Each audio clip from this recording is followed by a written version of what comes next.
Nisim kështu diskutimin e parë në studio për sot dhe do të flasim për zhvillimet e fundit politike, kryesisht në partitë e ish opozitës. PDK ka refuzuar Limajn që ta përfshijë në listën zgjedhore, në anën tjetër një refuzim për të përfshirë në listë zgjedhore ka ardhur nga Agim Veliu për LDK. Për të diskutuar për të gjitha këto, në studio kam avokatin Hasan Shala. Zoti Shala, mirë se erdhe. Faleminderit që je sot në studio me ne, ndërkohë me ne është po ashtu dhe analisti Argjend Softolli. Argjend, mirë se erdhe. Mirë se gjitha, faleminderit. Zotri Shala, po e nis me ju, si e pa realisht refuzimin që ju bë Limajt? Në rjet pati shumë kritika për PDK-n, disa e cilësuan si një vendim të mirë, po disa një vendim të gabuar në këtë pikë që është PDK-ja para këtyre zgjedhjeve të 7 qershorit, si e pat ju? Po shqeqoni, kjo është qëndrimi i kryesisë e Partisë Demokratike, sipas informata që kemi vetëm 2 anëtar të kryesisë kanë pranuar që Fatmir Lima të bashkohet PDK-s, mirë po qëndrimi i kryesisë e PDK-s nuk ka qenë refuzues, por si që dim neve shpresuem apo urojmë që mos ndodhë, por si duket do të ndodhë që të kemi zgjedhje edhe në shtator, kështu që edhe ajtë jep provimin se për shkak se është njëherë është ndangë nga kjo parti, ka themelu partinë e re me to, është paraqit me to, ka fitu disa deputet, ka ra, prandaj gjitha këtu e kanë bërë që pak me skepticizëm të merë dhe kryesia e PDK-s që fillimisht të jepaj, në thonë drejtën të jepaj një provim, para provim. Për shkak të kësaj, Zotri Shala, apo për shkak të lëvizjeve që ka bërë me njerë pas zgjedhjeve, sidomos në 2025-ën, kur kaloi pragun bashkë me problemi që këta kanë marrë me skepticizëm këto, se për shembull ky me njëherë u largu nga OK-ja, ju paraqit VV-s, hinin në bisedim me dialog me ta, nuk pa sukses, me njëherë u kthy te LDK-ja, edhe te LDK-ja shkoi, kështu që te PDK-ja nuk shkoi. Ma janë ato gjëra të cilat edhe ne shqiptarë jemi edhe këta e keq kuptojnë apo nuk pranojnë që një gjë e tillë të ndodhë. Mirë po, sido që është kish me qenë shumë mirë, si pas mendimit tim që këtë bashkohet, dhe se të bashkohet vota. Mirë po kjo qëndrimi i tyre dhe ata tash marrin përgjegjësinë për çdo gjë që të ndodhë. Ky jo na ofër 20 apo 30.000 vota të Malishevës që ky zakonisht i ka atje, prandaj një numër i tillë nuk është i vogël, thonë drejtën, mund ta bëj diferencën në raport me situatë shumë e mirë. Mirë po ky besoj që kontributin edhe pse nuk në listë do ta jep për shkak se këta janë një brum. PDK-ja e nisma jam një brum, prandaj besoj që në shtator masë ndaj do të bashkohen edhe do të shkojnë përpara. Është dërguar pra me gatishmërinë e tij për t'u bashkuar PDK-s, atëherë në një farë mënyrë ka bërë thirrje elektoratit që këta janë ata që ne një brum janë këta. Prandaj besoj që a gaboi PDK-ja që para mendoj që Partia Demokratike nuk ka pasur qëndrim refuzues për zotin Limaj. Këtë tha edhe vetë kryetari i partisë. Tha që ne mirëpresim zotin Fatmir Lima që t'i bashkohet Partisë Demokratike, ashtu siç ka shkruar në letrën e tij. Për çka është për të vlerësuar lart dhe kjo ideja e pranimit të zotit Limaj në PDK. Këtë një gjë tjetër të cilën e tha kryetari i PDK zoti Hamza, tha që në procesin e brendshëm zgjedhor zoti Limaj do t'i nështrohet procesit zgjedhor si gjithë anëtarët e tjerë. Për çka unë besoj që ky nuk është një mospranim i zotit Limaj siç po tentohet të përkthehet nga oponentët politik të Partisë Demokratike të Kosovës, por është vetëm mospërfshirje e zotit Limaj në listën kandiduese të Partisë Demokratike të Kosovës. Refuzim për këto zgjedhje. Është refuzim vetëm për një gjë, që zoti Limaj të mos jetë pjesë e listës në Partinë Demokratike të Kosovës. Po kërkesa Limaj ishte të jetë pjesë e listës. Po zoti Limaj ka bërë kërkesë. I bie është refuzuar nga PDK. Këtë sjelljet e zotit Limaj në raport me partnerët e tij nuk gëlltitën bashkëlet. Edhe këtë nuk ka mundur ta gëlltit bashkëlet Partia Demokratike e Kosovës. Që mos të harrojmë që zoti Limaj ka pasur një sjellje tepër të jo të mirë në fakt me Aleancën për Ardhëninë e Kosovës. Më tutje zoti Limaj tentoi t'i afrohej edhe Lidhjes Demokratike të Kosovës. Dhe me të dyja palët zoti Limaj nuk është se ka treguar qëndrueshmëri ose besnikëri në raport me partnerët. Dhe normalisht edhe Partia Demokratike, atë cilën e tha zoti Hamza, mendoj me të drejtë ka vepruar kryesia e partisë, që nuk do të përfshihet në listën kandiduese. Në momentin që zoti Limaj jep kontributin e tij si njeri me ndikim, sepse na pëlqeu neve ose jo, zoti Limaj projektet më të mëdha, më të mira të vendit e kanë në nënshkrimin e zotit Limaj. Dhe normalisht që është personalitet i vlerësuar edhe për kontributin e luftë, por mos harrojmë edhe një gjë tjetër që ka një numër bukur të madh të votave në anën e Maliqit. Çfarë ndodh me votat e Limajt Argjend të kaluar më pas? Unë besoj që zoti Limaj edhe Nisma Socialdemokrate këto vota do t'i orientojnë drejt Partisë Demokratike të Kosovës, sepse nuk ka refuzim për ta. Nëse zoti Limaj e merr refuzim edhe tendenca e zoti Limaj ka qenë që domosdoshmërisht të futet në listën e Partisë Demokratike edhe pas sjelljes të tij, atëherë mendoj që është e gabuar, sepse zoti Limaj ka thënë që është i gatshëm të shkrihet tërësisht në Partinë Demokratike të Kosovës. Jo gjithmonë partitë subjektit politike parashohin që disa individ të cilat janë gjasa të interpretohet ndryshe kjo Argjend, pra. Limaj se marr ashtu siç po e thoni ju dhe siç po thoni se kanë nënkuptuar dhe votat e tij realisht, sepse 20.000 vota nuk janë. Jo, shiqo, zoti Limaj normalisht që e ndjen veten si një prej liderëve të vendit dhe nuk mund t'ja mohojmë edhe që është. Dhe normalisht që unë e kuptoj edhe që ndihet i zhgënjur, por unë mendoj që zoti Limaj duhet interesin shtetëror ta qes para interesit personal këtë rast. Sepse nëse zoti Limaj i orienton votat e tij në një subjekt tjetër politik, mendoj që atëherë zoti Limaj e ka ndjekur interesin personal dhe jo atë shtetëror. Sepse interesi shtetëror në këto momente të rënda për Kosovën është që zoti Kurti të bie nga pushteti. Shala, presni që Limaj të i drejtoj votat e Nismës, pra votat drejti tek Partia Demokratike të Kosovës, apo si kundër përgjigje dhe nuk do ta bëj këtë? Jo, unë besoj që ky nuk ka tjetër konvent përveç Partinë Demokratike. Edhe simpatizantë të tij, edhe të Nismës të janë një brum. Prandaj konsideroj që ky do ta jap kontributin e vet, edhe ata që e ka përcaktuar qendrimi i Partisë Demokratike, që ky do të jetë edhe do t'i ofroj Partisë Demokratike këtë staf që ka të simpatizantë Malishev që të votojnë për PDK-n.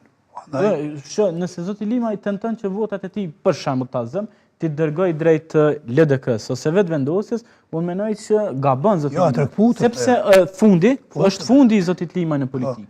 Sepse zoti Limaj nuk mund të bëj vend askund përveç se në Partinë Demokratike të Kosovës. Siç e tha kolegu, është i njëjti brum. Votuesi i Nismës Socialdemokrate me votuesin e Partisë Demokratike është i njëjti brum.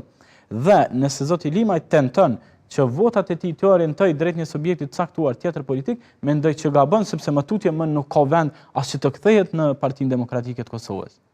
Sepse PDK-ja ja bëri të qartë zotit Limaj, në rregull, je i mirëpritur në shtëpinë tuaj të dikurshme, por normalisht duhet ta japësh një kontribut para zgjedhjeve dhe do t'i nënshtrosh procesit të rregullt në mënyrë që më tutje të jesh në nivelet të larta të partisë, për çka unë besoj që zoti Limaj do të jetë domosdoshmërisht në nivelet të larta të PDK-s, sepse mos harrojmë edhe vetë ish kryetari i Partisë Demokratike zoti Kadri Veseli i është nënshtruar një procesi të rregullt zgjedhor të brendshëm dhe më tutje ka ardhur kryetari i partisë.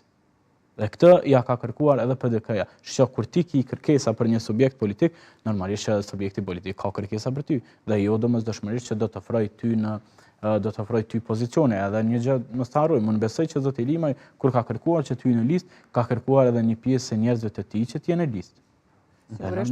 Normalisht që Partia Demokratike e Kosovës nuk e ka pranuar. Unë thash nuk e ka gëlltitur lart. Unë mendoj që shumë korrekte është sjellja e PDK-s në raport me zotin Limaj, sesa sjellja e LDK-s në raport me zonën Osmani. Pikërisht këtu desha të dalë. Pse ishte kaq e lehtë për LDK-n që të përbindej? Është fatkeqësi, unë mendoj që është fatkeqësi për Kosovën që Lidhja Demokratike është një farë shpëtimtar, një mesja i disa njerëzve të cilët dështojnë në politikë, largohen nga subjektet politike, dështojnë në politikë siç ka dështuar zonja Osmani dhe prap Lidhja Demokratike e Kosovës ja jep mundësinë që ajo të shpëtojë. Po të mos shkonte dhe po të mos ta pranonte Lidhja Demokratike e Kosovës zonën Osmani në listën e saj, atëherë ku do të ishte sot zonja Osmani? Edhe këtë pyetje duhet ta bëjmë. Zonja Osmani nuk ka mbështetje elektorale. Mbështetja për zonën Osmani është mbështetje fragjile e cila është e çakurduar. Pra, dhe një gjë e tillë dhe Lidhja Demokratike çfarë ka bërë? Ja ka dhënë mundësinë prapë që ajo të mbjetoj në politikë. Do dalim sërish tek Lidhja Demokratike. Por mendoj që normalisht që sjellja e PDK-s në raport me zotin Limaj nuk ka qenë refuzuese, ka qenë bashkëpunuese, por se normalisht që duhet plotësohen disa kritere. Dhe tjetë e vështirë edhe për Limaj ndoshta që ta pranoj këtë si fakt. sepse realisht nëse jo për to zgjedhje, për një palë zgjedhje të tjera, një lider si që është një figurë si që Fatmir Limaj. Vërtet, po atë liderizm kjo ka rrit me PDK-n, me nisme nuk e ka rrit. Nuk ka rrit as me... Sepse pati shumë shala debat në opinionin publik nëse PDK-ja bëri mirë që... Unë mendoj edhe tash qëndrimin e kryesisë PDK-s duhet respektuar dhe ai qëndrimi i tyre është në raport me Fatmir Limën është korrekt. Shumë drejt. Prandaj këtë duhet respektuar. Fatmir Lima i ka marrë disa detyra nga qëndrimet e PDK-s që t'i përmbush. Kishte me qenë fatale për to nëse elektorati i tij do të shkon në tjetër parti. Nëse shkon në tjetër parti, atëherë ky do të shohet si politikan. Si personalitet. Po elektorati i PDK-s si do e priste Fatmir Limaj? Po flasim hipotetikisht, sepse gjërat kanë... duar hapër. Ata normal është se është një figurë jashtëzakonisht, ky Deshem Enez, Deshem ka kontribuar jashtëzakonisht për zhvillimin e shtetësisë Kosovës. Jo vetëm nuk që ke, por edhe pas shlirimit. Prandaj, mirë po ato gafe që i bën në politikë, personat e bon që me ti mundesh me konë meritat mëdha me pas, mirë për në moment e qëtë hapin e gabuar... Kemi pas shpesher që politikanët edhe i kanë harruar... I kanë harruar... Në rast konkret, me këtë prag që është i përcaktuar me ligjin për zgjedhje, 5% është e pa mundur me kalu.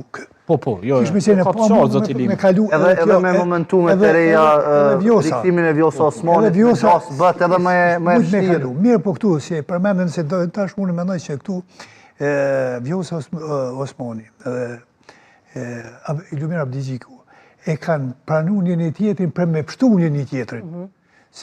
Në rrethana të tjera Osmani nuk do të pranoj. Vetëm kish mujt me ra se me ngrit shumë pak. Me përgjësia e ti do t'ishte tani fatale, për shkak se nuk kish me toleru mu LDK-ja, një kryetar tillë i cili nuk mundet me avancu ose me ngrit këta.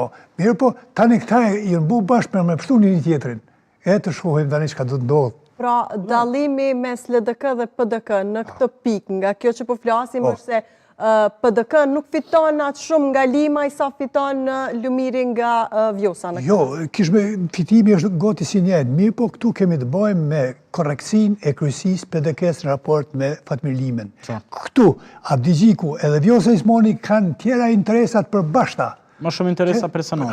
Përbashkëta, cilët kanë dojnë me ftu vetveten. Si Vjosa, si ky... Jo, në fakt Vjosa shpëtoj politikisht kësaj here. Normal, po qëllimi i bashkimit ka qenë këtu. E tash ka me pas rritje, 100% ka me pas, jo 100% kështu, po ka 5, 6, sa ka me pas rritje edhe ky, e mbron vetë të që, unë kom arrit rritje, edhe kjo rritja, abeden edhe kjo rritja është pak për me u diskutu, sigurisht, sepse sjellja është që më sarojmë, në këtë takimin cilin na këtu tash për momentin po e shohum, një pjesë bukur e madhe personaliteteve shumë të fuqishme të lidhjes demokratike të Kosovës nuk kanë marrë pjesë. Do ndalim me Argjend, të qëndrojmë vetëm edhe pak, sepse në pjesën e 2 diskutimit e vendosëm ta diskutonim për lidhjen demokratike të Kosovës.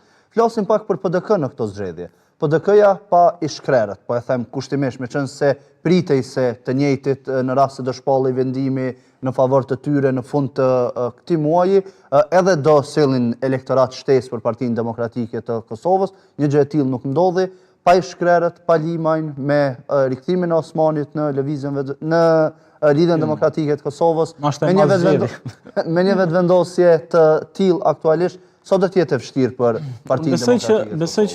Besoj që Partia Demokratike e Kosovës është subjekti politik i cili ndoshta jo në kuptimin shumë të madh do t'i bëj konkurrencë vetvendosjes, por vendi i parë dhe i dytë tashmë janë të qartë. Unë besoj që vendi i parë do të jetë normalisht për divizjen vetvendosje, sepse me thonë që do del PDK-ja para vetvendosjes, adin njerëzit mundën me kesh me mu, me thonë, kjo s'ka ka normale, vedin. Por çka realisht ne duhet ta pranojmë realitetin, por unë besoj që PDK-ja e ka një momentum në cilin duhet ta shfrytëzoj, sentimenti që krerët e saj gjenden në Hag duhet të fuqizohet në mesin e elektoratit të Partisë Demokratike të Kosovës. Edhe sepse kjo i ka dy anë të medaljes. Nëse ata pretendojmë edhe ne besojmë, normalisht që besojmë fuqishëm që do të lirohen, do të rritet sentimenti i përbashkimit të akterëve të Partisë Demokratike të Kosovës edhe i elektoratit. Por edhe në anën e kundërt, në qoftë se pretendon dikush të dënoj krerët e luftës, edhe kjo normalisht që ngrit sentiment për të mirë për Partinë Demokratike të Kosovës. Për arsye sepse më tutje është një lloj momentumi i rëndë edhe për vendin, por edhe për qytetarët edhe në përgjithësi, kështu që besoj që Partia Demokratike pa Limajn dhe pa krerët e saj, besoj që do ta ketë rezultatin ndoshta të njëjtin në cilin ose më pak më të mirë në raport me zgjedhjet e 20 vjetorit. Nuk do të ketë rëndësi. Është i sigurt se PDK-ja nuk do lëviz nga vendi? Jo, unë besoj që PDK-ja unë besoj që nuk do të lëviz nga vendi i dytë, por besoj që do të ketë një ngritje të lehtë në raport me zgjedhjet e 28 dhjetorit. Besoj që do të ketë ngritje të lehtë. Unë me atë sapo e shoh PDK-ja vetë se ka filluar një pjesë të afrimit të personaliteteve shumë shquara të vendit. Sot e pam që është edhe një antarësim i ri, më tutje për shembull në Llap atje ka hyrë garës edhe generali i zonës Llapit, zoti Rustem Mustafa. Për çka këto janë disa element të përbashkimit të akterëve të PDK-s. Dhe mendoj që PDK-ja e ka të qartë që domosdoshmërisht duhet të luftohet zoti Kurti me gjitha mjetet. Dhe futja e Remit, futja e një pjesë Keni përmendur edhe Nasim Haradinaj. Edhe besoj që edhe këtu besoj që sot ndoshta do të bëhet publike edhe Nasim Haradinaj. Besoj që do ta sfidoj Kurtin dhe do të shënoj PDK-ja një rritje të lehtë. Kështu e pres rezultatin për Partinë Demokratike dhe pres një rënje të lëvizjes vetëvendosje. E qartë. Shala, si ke pa, Argjendi tha se gjatë ditës së sot me gjasë do të bëhet publike edhe aderimi i Nasim Haradinajt, kandidatura tashmë e Rustem Mustafës. Si i sheh këto, a beson se me këto figura PDK-ja do të mund të arrijë të ketë një ngritje të lehtë siç e quan Argjendi, apo si beson se do të përfundojnë në këto zgjedhje të 7 qershorit? Unë besoj që PDK-ja ka një elektorat standard. Unë hiq me dalë në fushata e ka qenë numër sakt sigurt vota, mirë po kjo është shumë e mirë që këta tash vetëm i kanë angazhu disa personalitete që me parë i kanë harru, si Remin, si Nasimin, si disa tjerë do figura të reja që cilët kanë hyrë në listën e PDK-s, kështu që mendoj që ka me pas rritje, ka me pas, po jo që është madhe si me thonë, po rritje ka me pas. E tash a do t'jetë 5 apo 5-6 që aty deri në 10% ka me pas. Që i bie në rast se do të ketë rritje, atëherë vendi i tretë sërish është për LDK-n, pavarësisht se Vjosa Osmani ju bashkua këta. Që unë thash, ky PDK-ja ka një elektorat standard. Këta nuk i kanë lëviz fare. Që dikun po dhe sillet. Kur nuk kanë lëviz, sikur se që ka standard elektoratin 5-6 që aty o sjell gjithmonë. Këta kanë ashtu standarde kanë këtë. Mirë, po tash varet prej tyre sa do të rritet, sa do të angazhohen. Ne po shohim një angazhim që është që parafrojnë edhe disa figura që përpojnë largu, tash po i afrojnë, e unë besoj që ka me pas rritje e të kënaqshme, por sa do të jetë vërtet vështirë me thonë. Kështu se tash kemi me pa angazhimin e tyre, sa do të angazhohen. Vetë varet për angazhim. Nëse angazhohen pak më shumë, sigurisht këtu tash e kemi ballavaqimin, nëse e shfrytëzojmë për shembull ballavaqimin e Vjosës me Albinin, që e pamë këta duhet me shfrytëzuar këtë mundësi, shumë më shumë, për shkak se tash gjatë debateve, këta ju ka qesin ato të klarat, të palarat, si ku më thonë mes veti, edhe kështu që këta duhet ta shfrytëzojnë këtë mundësi, edhe të tregojnë se të dytë janë një brumë, si Vjosa, si Albini. Po i bie që sërish edhe këta t'i bashkohen fushatës me thumbime, me akuza, kundër akuza për njëri tjetrin dhe jo që të kenë një, po them, program? Me akuza dhe kundër akuza, po me fakteve. Se po treguan faktet, për shembull fjalimi i Vjosa Osmani që në atë mbledhjen e përgjithshme i qiti disa gjëra që janë shumë serioze. Prandaj ato këta duhet i shfrytëzojnë ato dhe më thonë, ja ku e kemi, po edhe kjo pse nuk ka vepruar kur ka qenë presidente. Domethënë të dytë janë përparësi këta. PDK-ja është në përparësi në raport këtyre dyve që do të ballafaqohen mes veti. Gjatë Shali, ju besoni se partitë politike, para se të kalojmë tek Lidhja Demokratike e Kosovës, do ta fokusojnë tërë këtë fushat në gjetjen e faritorit, ndoshta në akuza, kundër akuza, apo realisht do të propozojnë programe, sepse në fund ditës programet e partive politike janë ato që interesojnë qytetarëve. Te ne është vërtet, edhe në shtete ku është ngritur vetdia demokratike, sigurisht që raporte, programe, gjithmonë vlerësohen, por te ne fatkeqësisht këto nuk vlerësohen fare. Ai 21-ën i fitoi zgjedhjet ose 28 dhjetorit, po kur farë programi VB-ja. Prandaj te ne më shumë vlerësohen raportet mes liderëve edhe liderët sa janë mirë, po këta dy Albini me Vjosën, vërtet është interesant me ballafaqimin e tyre, e këta të shbora sa i shfrytëzojnë.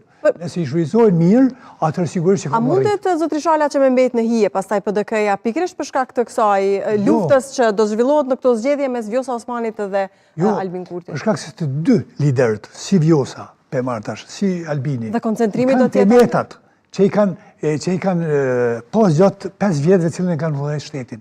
Prandaj këto të meta duhet të shfrytëzojnë të zotëritë e PDK-s, se më thonë që kjo zoja 5 vjetë ka qenë notere e Albinit, kurse tash po dele dhe për i parashit gjitha të metat. Pse atës i ka parashit?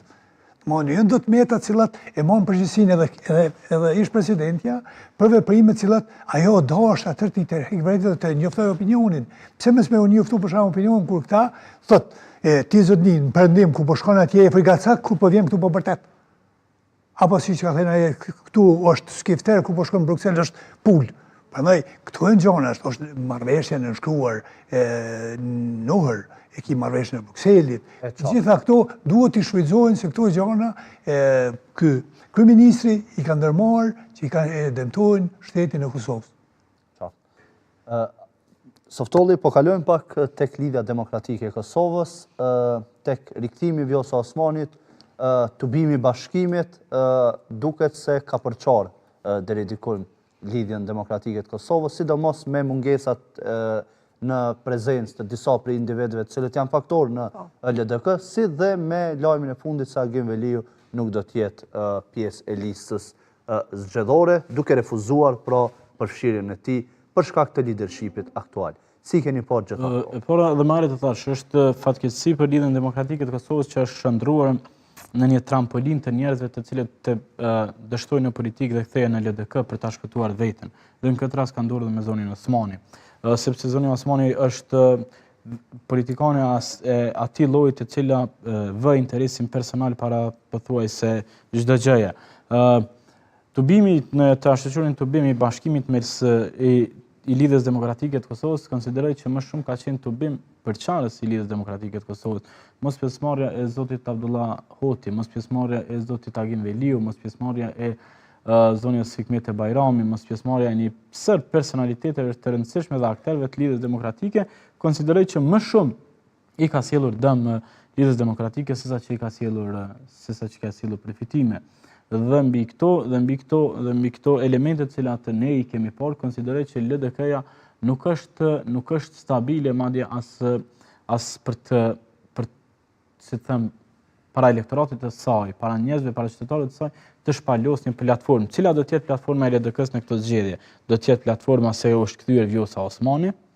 A ka një platformë tjetër që ne nuk e kemi dëgjuar zoti Abdigjikun të thotë se ka një platformë për zhvillimin e Kosovës. Zonja Osmani duhet edhe sa ka qenë presidente e kemi kritikuar për sjelljen e saj në raport me vendin, me çështjet të rëndësishme për vendin. Mos të harrojmë që sa ka qenë zonja Osmani presidente dhe zoti Kurti kryeministri, vendi Kosova ka qenë nën sanksionet e Bashkimit Evropian dhe asnjë fjalë nuk e ka thënë zonja Osmani për këtë. Megjithse politika e jashtme zhvillohet kryesisht dhe udhëheqet nga presidenca. Mos harrojmë zonja Osmani tha në tubimin e LDK-s, tha që i është kërkuar qera për bën stilin. Që kjo është një skandal i jashtëzakonshëm. Mos harrojmë që zonja Osmani tha që zoti Kurti ka tentuar me çdo kusht të prish marrëdhëniet me Shtetet e Bashkuara të Amerikës. Dhe tash, veç një pyetje më duhet t'ia bëjmë zonës Osmani. Ku ke qenë ti zonjë si udhëheqëse e politikës së jashtme të cilën je e thirrur për ta zhvilluar? Nuk e pasur në asnjë rast koordinim me qeverinë e Kosovës. Nëse nuk je pajtuar, pse nuk e treguar para qytetarëve? Nëse nuk je pajtuar, pse ke qëndruar si presidente? Nëse ti na thu që kam qenë presidente dhe e kam ruajtur shtetin, kjo është gabim. Sepse ti në momentin që e ke pa që dhe ke qenë në dieni që rrezikohet vërtet vendi nga sjelljet e qeverisë në raport me ndërkombëtarët, me aleatët ndërkombëtar, dhe ti ke qëndruar aty e ke hesh sepse i ke pas qef benefitet si presidente, atëherë qysh ti del dhe kërkon votë para qytetarëve. Për çfarë arsye kërkon votë? Do t'i kushtoj argjend kjo. Unë besoj që qytetarët. Apo qytetarët janë shqo, zonja Osmani, ndëgjom, zonja Osmani, edhe pas zgjedhjeve të nënshkurtit, edhe pasi i ka ditur të gjitha këto tmeta të cilat ja ka shkaktuar qeverisja e Zotit Kurti Kosovës. E njëjta ka vazhdu që Zotit Kurti t'ja përshtat madje edhe datën e zgjedhjeve siç ka kërkuar Zoti Kurti. Pra 28 dhjetorin. Këtë e ka thënë edhe vetë zonja Osmani. Prandaj, dhe duhet ta bëjmë një pyetje.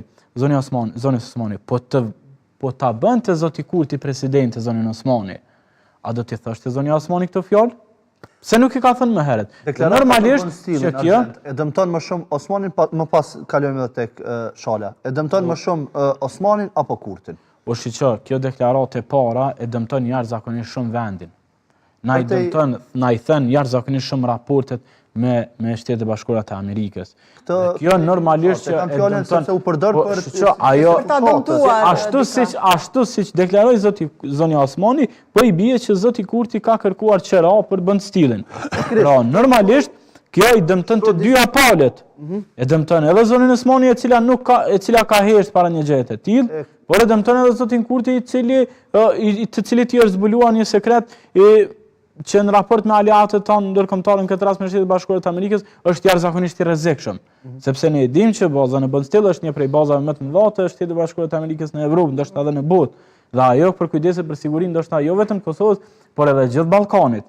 Dhe ne kur ata na sigurojnë, ne qohemi dhe bëjmë kërkesa për qira, vërtet kjo është dhe na lë shumë bresa. Prandaj për këtë zonën Osmani duhet ta nxjerrim përgjegjëse.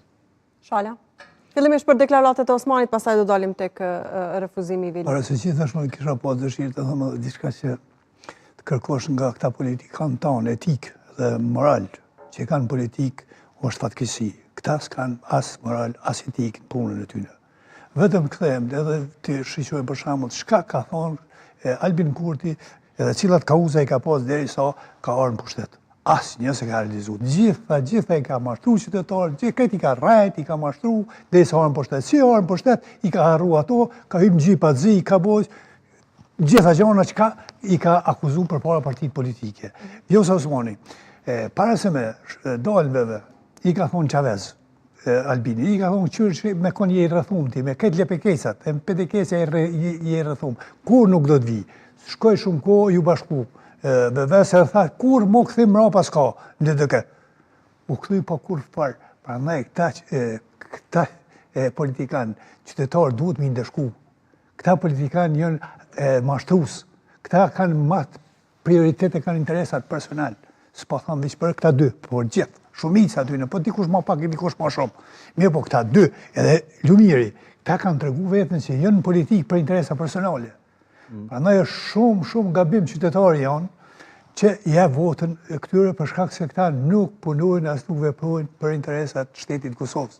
Këta mirë, fillimisht e kanë interesin personal, pas të çka do del për interesat shtetit Kosovës. Ne po ndalim te ky tubim i fundit e te fjalimi i Osmanit. U komentua shumë, pra nuk është ndrimi ynë të jemi të qartë. U komentua shumë se zonja Osmani atakoi lëvizjen vetëvendosje kryesisht Kurtin. Duke i thënë gjitha ato të cilat edhe i deklaroi, po e dëmton më shumë Kurtin apo veten? Shqo, para se me u deklaru kjo... Tani do e komentojmë edhe këta sigurisht. Do e komentojmë më pas këta. Para se erdhëm të mos pajtimin mes të Vjosës edhe Albinit. Albini shfrytzoi atë metodën hibride të sulmeve nga personat e vetë që i ka me falso emra, edhe sulmoj edhe nuk ka lënë gjë pa thonë për to. Prandaj kjo ishte ai problemi që edhe kjo ishte shumë agresive, që edhe në fjalimin e saj LDK e tha dhe sulmoj Albinin dhe qeverinë. A mundet me pas edhe shumë persona të tjerë brenda LDK-s si Agim Veliu që, po themi, refuzojnë dështë edhe këtimin e Osmanit dhe e shohin me sy të tillë sepse refuzoi kandidaturën, refuzoi të përfshihet në listën. Si e pa realisht? Agim Veliut me Fatmir Limën ndallojnë. Fatmir Lima vullnetarisht të dalë dhe largu, ka themelu partinë e vetë. Agim Veliu është largu, është përjashtu në një mënyrë nga gjitha pozita që i kishte në LDK. Edhe për këtë arsye, ai e ka edhe të drejtën e vetë që tani thotë jo, sikur si e thashë edhe unë ka mendimin, këta janë bashku për qëllime personale, edhe ai njëjtë mënyrë po e thotë në një mënyrë se nuk do të bashkangjitet këtë udhëtim të tyre, se konsideron se është i rrajshëm dhe se konsideron vetëm për interesa personale janë. Këtë mendim e kam edhe unë. Ky bashkim u bë më shumë për interesa personale, jo për interesat të qytetarëve ose të LDK-s. E pse këta tjerët? Bajrami, Sholla, edhe këta, sigurisht edhe ndin edhe vetëm, pak kanë moral, s'kanë mujtë me rreshu ploka se gjithmonë të zonë kjo Hikmet e Bajrami thot, kur nuk duhet kthehet kjo. Ata nuk ishin të pranishëm fare. Po si ishin të pranishëm? Kanë deklaruar, Hikmet e Bajrami ka deklaruar që jo se Osmani nuk ka në LDK. S'ka që kthehet për shkak se kjo ka dëmtuar interesat e LDK. Megjithatë Abdigjiku kishte thënë se votat e tyre i kishte për presidentin. Tash qëndrimi, ma tutje ata deklaruan që nuk kanë qenë votat për LDK-s ishte që të kthehet. Meqenëse se shumica kishin vendosur, ata kishin pranuar, mirë po e kishin atë pak etik morale që mos më marr pesë dhe mos më rreshu plaka. Nuk konsideron se shpeshherë politikanët luajnë me standarde të dyfishta, sepse ndalim tek ajo. Në rast se është kaq e papranueshme Osmani për zonën Bajrami, për zotrin Hoti, pse të njëjtit kishin dhënë nënshkrimet e tyre në fletën që paraqiti Abdigjiku duke thënë se janë për jo sa Osmani. Ne sjarim se aty është kish përdorur ato nënshkrime. Kryesia LDK-s ka marrë nënshkrimet për propozimin e LDK-s, nuk o përmend kjo, se ka shpjeguar shumë bukur Kujtim Sholla. Ne kemi dhënë nënshkrimet për propozimin e LDK-s, nuk kemi dhënë për emën. Po çat propozim që e jep LDK-ja, i ka 15 nënshkrime. Prandaj nuk u përmend emri i Vjosës kur i marrën nënshkrimet. Prandaj ashtu e ka shpjeguar ku të besu që ashtu është. E qartë. Megjithatë po shohim gjatë ditës sot me një aksion. Sikur të ishte ata 15 nënshkrime, të ishte emri propozojmë Vjosë Osmanin për presidente, kisha mujtë me thonë, po këta shka. Pasi nuk do të ishin votat e Bajramit, Hotit. Pikërisht kjo është, a ne duhet me i besu Kujtimit. E qartë. Të komentojmë dhe këto fotografi, një aksion i PSD-s gjatë ditës së sotme që paraqet kalin e Trojës, po themi, dhe thonë se Vjosa Osmani po e përdor LDK-n si trampolin për potencialisht tash ndonjë pozitë në institucionet e Kosovës. Kështu ka thënë Dardan Molliçaj i PSD-s. Që atë që gjithë po e themi, nuk është që ka pas diçka risi, atë që cilin e ka thonë PSD-ja. Arbedin veç që këta janë pak ma tash për kështu në referimin ndaj PSU-nave, menoj që fotografia si e tillë është e pakëndshme, shkak sepse t'ja vendosësh një kali fotografinë e zonjës Osmani. Megjithatë e ka simbolika një kali të Trojës. Ka rëndësi, Abedin, kanë mujtë me thonë diçka tjetër, Abedin. Kanë mujtë me thonë diçka tjetër, jo deri në qëtë...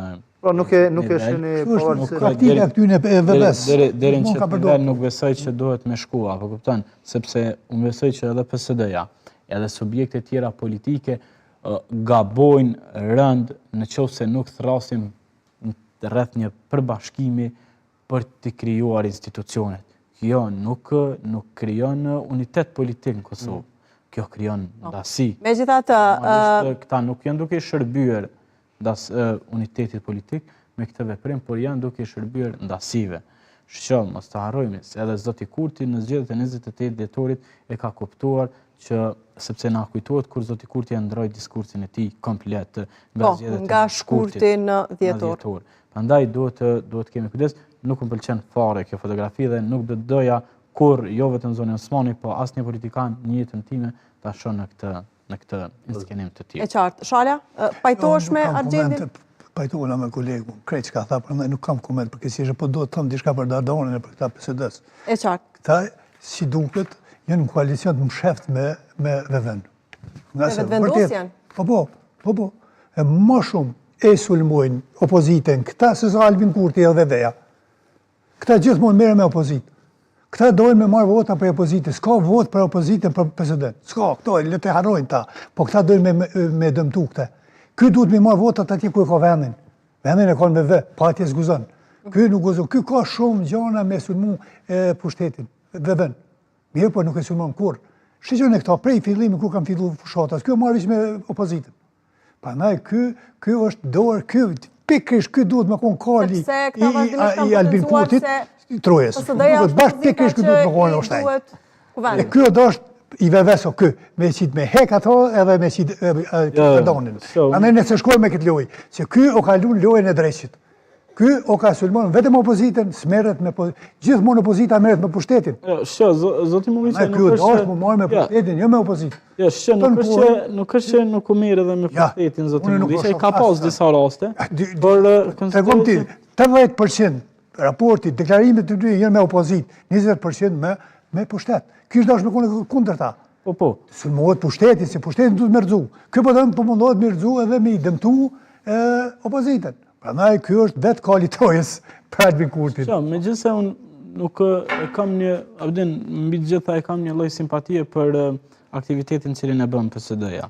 Por aktivitetet llojit të tillë normalisht që nuk e gjejnë mbështetjen. Unë mendoj që zoti Mulliça është një opozitar i mirë, ndoshta gabon kur e sulmon opozitën, edhe besoj që është duke gabuar që po sulmon opozitën.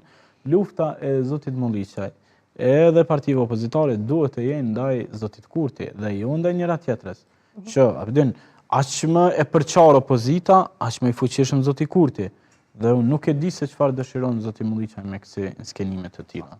E qartë, e përmende më herët se duhet, ndoshta si çështje e fundit, sepse jemi krejt drejt fundit të kësaj pjese, the se duhet të lihen, po themi, rrugë të hapura që për bashkëpunime dhe koalicione pas zgjedhjeve. Megjithatë, me këtë gjuhë që po përdor Vjosa Osmani dhe kundrejt bashkëpunëtorëve, po them, për 5 vite me radhë, a mund të themi se po mbyllen dyert e një bashkëpunimi pas zgjedhjeve mes Vetëvendosjes dhe LDK-s? Jo, nuk janë duke mbyllë hiç dyert për një bashkëpunim të tillë. Dhe elektorati... Sepse është përdorur gjuha në 2025 nuk përdor si pretekst për të mos bashkëpunuar. Nëse vazhdon të jetë ashpër edhe në këto zgjedhje, atëherë shumë lehtë mund të bëhet e njëjta. Jo, në shqyqa dhe unë menoj që zonja Osmani do ta drejtoj lidhjen demokratike drejt një koalicioni me lëvizjen Vetëvendosje. Dhe për këtë do të thirr. Dhe zoti Abdigjiku normalisht që ndoshta pas këtyre zgjedhjeve nuk do të jetë më fare kryetari i lidhjes demokratike të Kosovës. Për shkak se zonja Osmani ideja e zonës Osmani është që t'ja marrë partinë zotit Abdigjiku dhe nuk ka përbashkim. Kjo është vetëm një gënjeshtër të cilën tenton zonja Osmani t'u shes elektoratit të LDK-s dhe qytetarëve të Kosovës. Dhe unë mendoj që zonja Osmani lidhjen demokratike të Kosovës do ta drejtoj drejt një koalicioni me lëvizjen Vetëvendosje. Kjo mbetet për të parë se çka do të na sjell fushata ditë në vijim. Realisht ishte koha cilën e patëm në dispozicion për të shtjelluar këto diskutime. Faleminderit shumë edhe një herë zotri Shala dhe Softolli që ishit pjesë. Faleminderit shumë që ishit në studio.